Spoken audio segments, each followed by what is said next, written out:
ለማንኛውም የወደድ ቀን አይነሽም ይባላል ማለት ነው ሰውዬው። አሰላሙ አለይኩም ወራህመቱላሂ ወበረካቱ። እንደምናችሁ ዶች ሰላም ናችሁ? ጤና አፍያ ስራ እንደምን እየበረታችሁ ነው? አለን አልሐምዱሊላህ። ቃል በገባሁት መሰረት ድፎ ዳቦ ዛሬ ልደፋ ነው።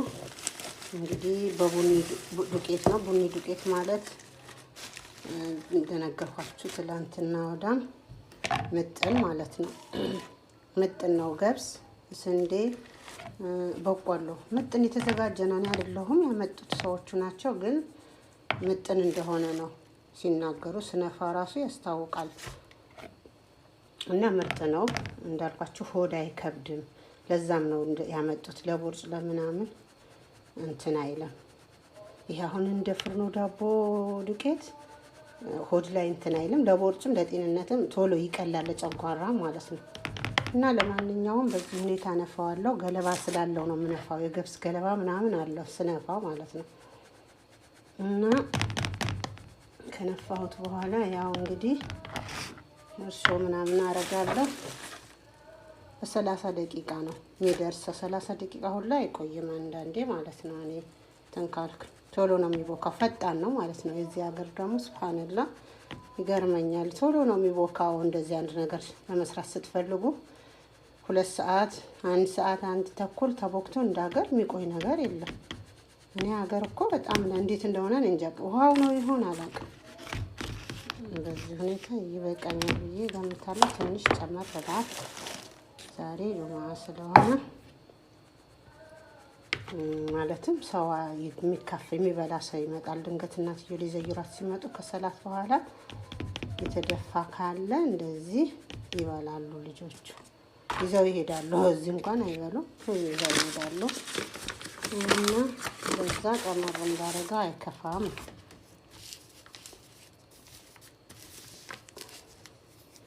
ይኸው ነጩን ዱቄት ደግሞ ትንሽ ነው። ነጭ ዱቄት ደግሞ የማረግበት ለምንድን ነው? ያዝ እንዲያረገው ነው። ይሄኛው ዱቄት እንደ ሻካራ ነገር ነው። ድስት ልቀይር እንጂ ይሄ ማውኪያ ልቀይር።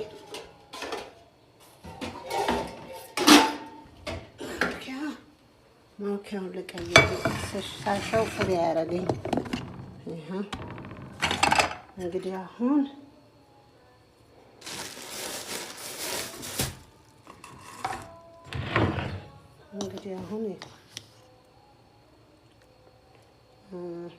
ያው 1 ማንኪያ እርሾ በትንሹ ማንኪያ ነው ያደረኩት። እርሾ አረኩ። ትንሽ ጨው፣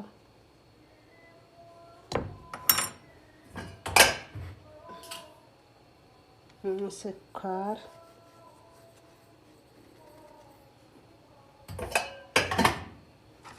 ከዛ ደግሞ ፓውደር ዱቄት እንትን ወተት ማለት ነው።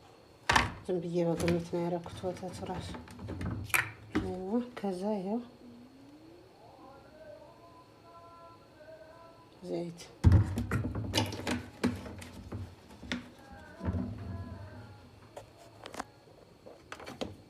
ከዛ ምን ቀረኝ ነው አቦካዋለሁ ማለት ነው።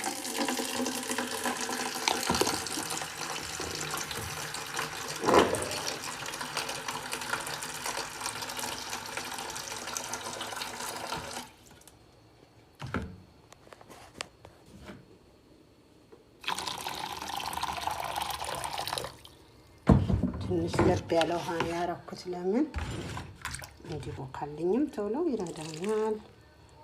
አየሩ ደግሞ የሰሞን ቀዝቃዛ ነው ተመልሶ እኛ ጋር። ለማንኛውም በዚህ ሁኔታ ያው አቦካዋለሁ ማለት ነው።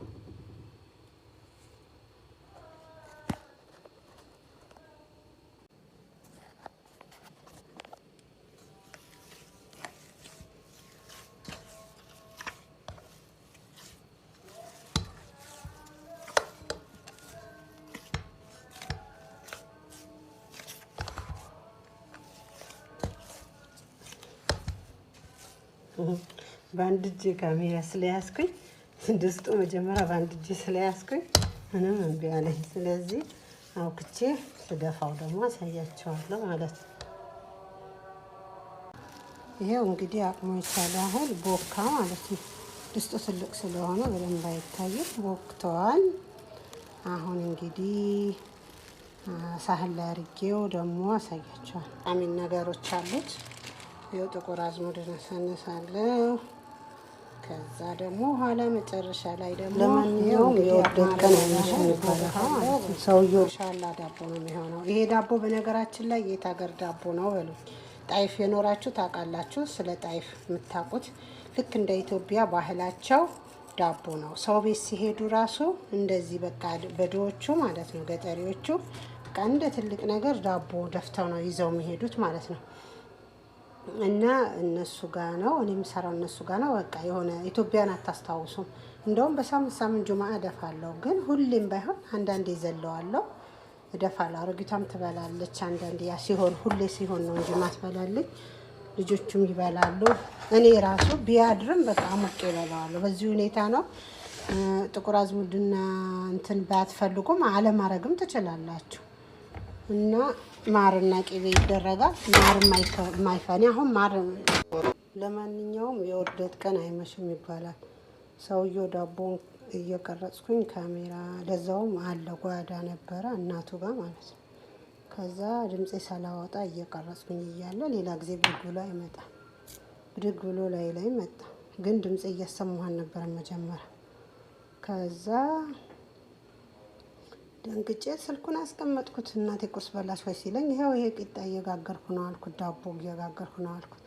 እና ለማንኛውም እንደዚህ ሰው ቤት እየሰራን እየተሳቀቀን የምንሰራው ስራ መቼም አላህ እንግዲህ ድካማችን ቆጥሮ ያስበን እንጂ መቼም ሰቀቀኑም ትልቅ ነገር ነው። ይሄንንም አይቀርጾ አለው። እኔ እንደውም ድፍረት ስላለኝ ስለደፈርኩ ነው እንጂ። ለማንኛውም መጀመሪያ ያረኩት ቅቤ ነው፣ በሁለተኛ ያረኩት ማር ነው። ከዛ አሁን ይሄ ወደ አፋችሁ ብቻ አስጠጉት፣ ዝም ብሎ ነው የሚገባው። ይሄው እንግዲህ አቅሙ የቻለ ያህል ቦካ ማለት ነው። ድስጡ ትልቅ ስለሆነ በደንብ አይታይም፣ ቦክተዋል። አሁን እንግዲህ ሳህን ላይ አድርጌው ደግሞ አሳያቸዋል።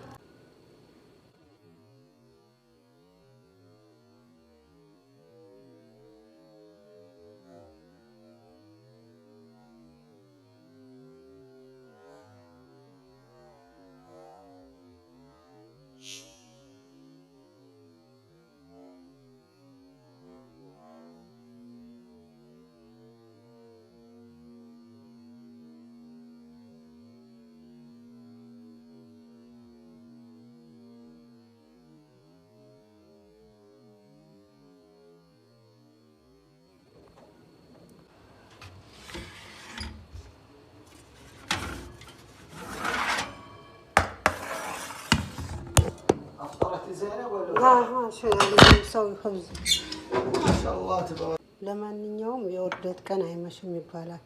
ሰውየው ዳቦን እየቀረጽኩኝ ካሜራ ለዛውም አለ ጓዳ ነበረ እናቱ ጋር ማለት ነው። ከዛ ድምፄ ሳላወጣ እየቀረጽኩኝ እያለ ሌላ ጊዜ ብድግ ብሎ አይመጣም። ብድግ ብሎ ላይ መጣ፣ ግን ድምፄ እያሰማሁን ነበር መጀመሪያ። ከዛ ደንግጬ ስልኩን አስቀመጥኩት። እናቴ ቁርስ በላሽ ወይ ሲለኝ ይሄው ይሄ ቂጣ እየጋገርኩ ነው አልኩት፣ ዳቦ እየጋገርኩ ነው አልኩት።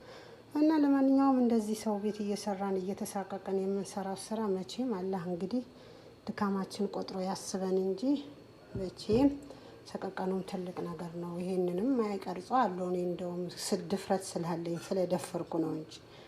ለማንኛውም መጀመሪያ ያረኩት ቅቤ ነው፣ በሁለተኛ ያረኩት ማር ነው። ከዛ አሁን ይሄ ወደ አፋችሁ ብቻ አስጠጉት፣ ዝም ብሎ ነው የሚገባው።